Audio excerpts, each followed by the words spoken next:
agama para rasul itu seluruhnya adalah Islam. Tidak ada agama selain Islam. Wa may yabtaghi ghairal islami dinan falan yuqbala minhu wa huwa fil akhirati minal khasirin. Allah Ta'ala nyatakan yang demikian itu dalam surat Ali Imran ayat 85. Barang siapa yang mencari selain Islam sebagai agama, maka tidak akan diterima darinya, sedangkan dia nanti di akhirat termasuk dalam golongan orang-orang yang rugi. Maka luar biasa, Islam itu ketika ditelusuri oleh orang yang berilmu, apapun ilmunya, dia akan dapati kebenaran. Jadi beberapa malam yang lalu saya nonton di YouTube seorang praktisi sihir di Amerika.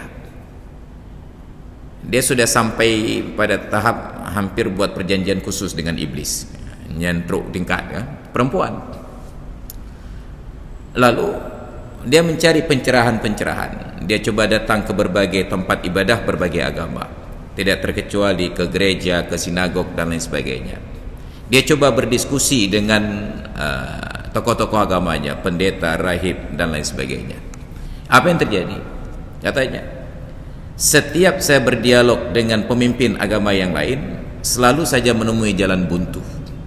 Ada saja jalan buntu. Dan jalan buntu itu sangat dangkal. Tidak terlalu jauh masuk, mentok. Mereka tidak bisa memberikan penjelasan. Sampai akhirnya saya datang ke masjid, saya berdialog dengan imam masjid, dan saya hanyut di dalam penjelasan mereka. Tidak ada jalan buntu sama sekali, selalu ada penjelasan. Nyan tukang sihir, cuma dia belum mendapatkan hidayah untuk menjadi seorang muslim. Praktisi sihir, hampir sekelas David Copperfield, pegang perjanjian dengan iblis. Tapi dia buat pengakuan tersebut, dia dalami praktek-praktek sihir tersebut, semua jenis ilmu hitam. Tapi begitu dia dapatkan pencerahan untuk keluar dari gelapnya batin, dia coba datang tempat-tempat ibadah yang dia kenal dari semua agama, dan semuanya mentok jalan buntu. Maka kita juga bisa praktekkan. Coba berdiskusi tentang akidah dengan tokoh agama manapun, pasti buntu. Supaya kita jangan terlalu repot dan jangan capek-capek, coba tonton saja rekaman dialog antara pendeta dengan pendakwa-pendakwa muslim. Apakah mulai dari Ahmad Deedat sampai dengan muridnya Zakir Naik. Bagaimana agama-agama lain yang pendetanya itu, tokoh agamanya itu sudah level internasional. Hanya tak pegah mengaili ke profesor. Tapi ternyata mentok begitu bertemu pertanyaan tertentu. Begitu ditanyakan kepada tokoh Islam, semua ada penjelasan. Selesai. Itu saja sudah menjadi bukti nyata betapa Islam tidak merahasiakan apapun. Maka kalau di dalam Islam ada yang buat pengajian rahasia-rahasia, yakinlah Islam berlepas diri darinya. Islam tapi pengajiannya rahasia, buat pengajian khusus. Begitu datang orang lain, bubar pengajian. Termasuk tetangga kita yang di sebelah, Pak. Tidak boleh bergabung dengan komunitas yang lain. Jalan Kelapa, Pak. Bayangkan bangun masjid pribadi, mesti warga Prada menggantung-gantung aja kena bahaya banyak.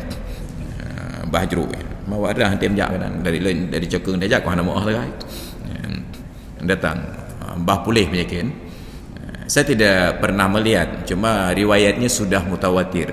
Setiap orang yang lain di luar komunitas mereka masuk ke sana dibasuh 7 kali, seperti mensucikan najis anjing. Wallahu alam, entah benar entah tidak, tapi riwayatnya sudah sangat mutawatir. Bila benar demikian, saran saya cobalah datang bergantian, hijum tiga bahjru ya, bah BI. Kenapa? Supaya mereka sadar bagaimana mengaku diri sebagai muslim bila menganggap saudaramu sesama Islam itu seperti najis. Nauzubillah. Padahal Nabi saja masih berinteraksi dengan orang-orang yang menyembah berhala. Paman beliau Abu Talib masih menyembah berhala, tapi Nabi numpang tidur di rumah Abu Talib. Abu Talib menyembah berhala, tapi Nabi makan dan minum di rumah Abu Talib. Abu Talib menyembah berhala, tapi saat Abu Talib sakit berat tetap Nabi datang untuk menjenguk dan melihat.